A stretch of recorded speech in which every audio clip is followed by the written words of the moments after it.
और ये आप लोग देखेंगे हमारे देश की त्रासदी क्या है। आज़ादी दिलाई नेताजी ने, सुभाष चंद्र बोस ने।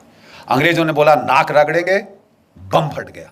जिस आईएनए की खबर उन्होंने छुपा के रखी थी 5 साल लड़ाई के, 6 साल लड़ाई के, वो एकदम से बाहर आई। उन्होंने बोला बहुत पब्लिक ट्रायल होगी ताकि हिंदुस्तान की फौज ठंडे पसीने माथे पे आ जाए कि हम फांसी पे टांगेंगे सालों, जैसे 1857 में टांगा था।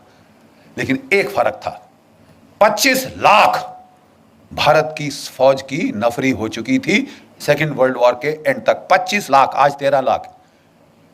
अब समझ रहे हैं, 22.5 मिलियन, 25 लाख फौज थी जो हर मैदान जंग लड़ चुकी थी। अंग्रेजों के दांत तो खट्टे क्या, जर्मनों के दांत खट्टे किए थे, आपके जापानियों से लड़े थे, ठीक है, इटालियंस की ऐसी तैसी कर दी थी हमारी फौजों ने।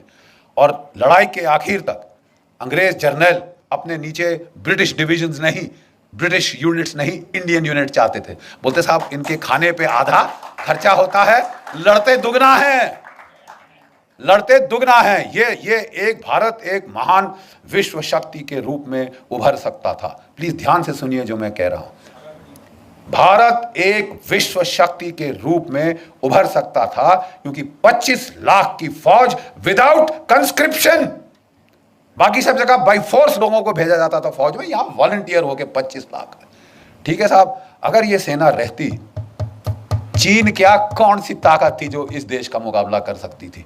जाने के पहले अंग्रेजों ने इस फौज को 3.5 लाख कर दिया, 25 लाख से 3.5 लाख किया और उसका फिर 2 में बांट दिया। पाकिस्तान की फौज, हिंदुस्तान की फौज यहां से निकली।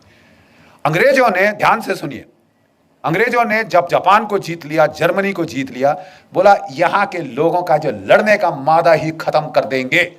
ऐसी पैसिफिक कॉन्स्टिट्यूशन इंपोज करी, ये देश कभी उठ ना सके। अब तक जर्मनी जापान उठ नहीं पाए, आर्थिक रूप से कहीं भी पहुंच गए हो दुनिया में, मिलिटरीली दे काउंट फॉर जिल्ट, 0।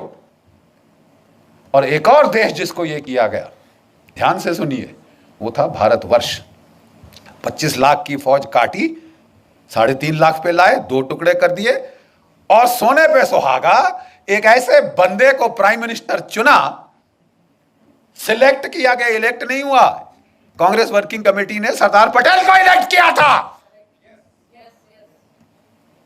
मत भूलिए इतिहास, Sardar Patel was elected by the Congress working committee.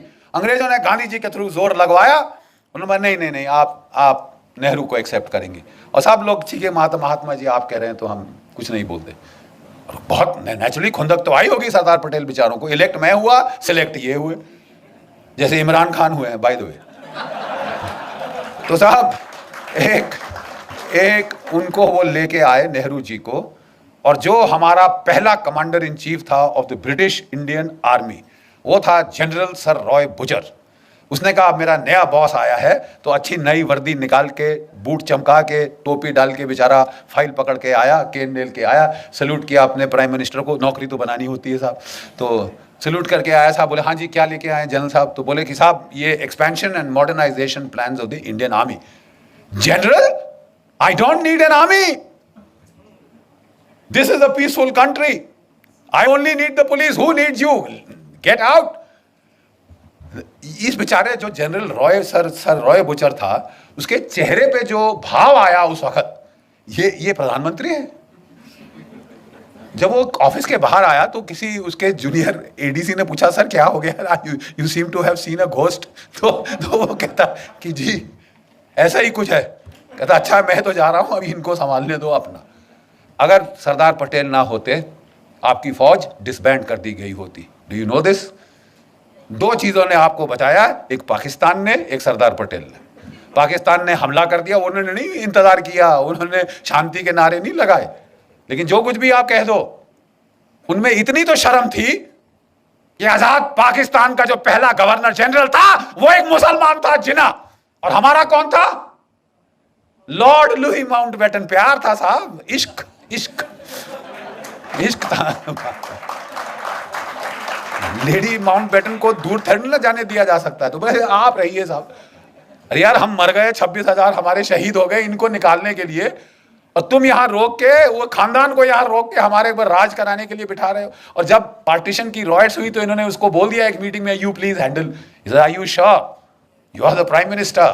वो भी सरकास्टिकली बोला Mountbatten, Jawaharlal you are the prime minister, you want me to take charge? नहीं नहीं जी, हमारी तो यार ये तो हाल है। ऐसी आप पे सरकार थोपी गई जो हिंदुस्तान का मिलिट्री पोटेंशियल न्यूटर कर दे। अब बिल्कुल यही हुआ। अगर पाकिस्तान ना होता, इन्होंने हमारी फौज की ऐसी तैसी कर देनी थी।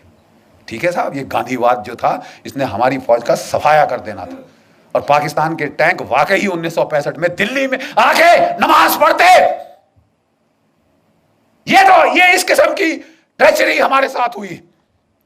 और एक भगवान का लाख शुक्र है पाकिस्तान का, जिसने हमको लड़ना सिखाया, मार लगाता रहा जब तक कि लड़ने को राजी नहीं हुए अपनी जान बचाने के लिए ही। और दूसरा एक चीन की पीपल्स लिबरेशन आर्मी, 1962 में उन्होंने ऐसी करारी लात मारी कि ये नेहरू परिवार का जो उस वक्त हाल था, कभी अमेरिका को अपनी ट्रूप्स भेजो, अपने जहाज भेजो, बोलिए आपकी एयरफोर्स कहां है, आपने लगाई? तुम्हारे पास इतनी बड़ी एयरफोर्स है, तुमने लगाई? 1962 में नहीं लगाई साहब, बिठा के रखा। और आप अमेरिकी एयरफोर्स मान रहे हो, रॉयल एयरफोर्स मान रहे हो, मतलब it was Tamasha. Thank God.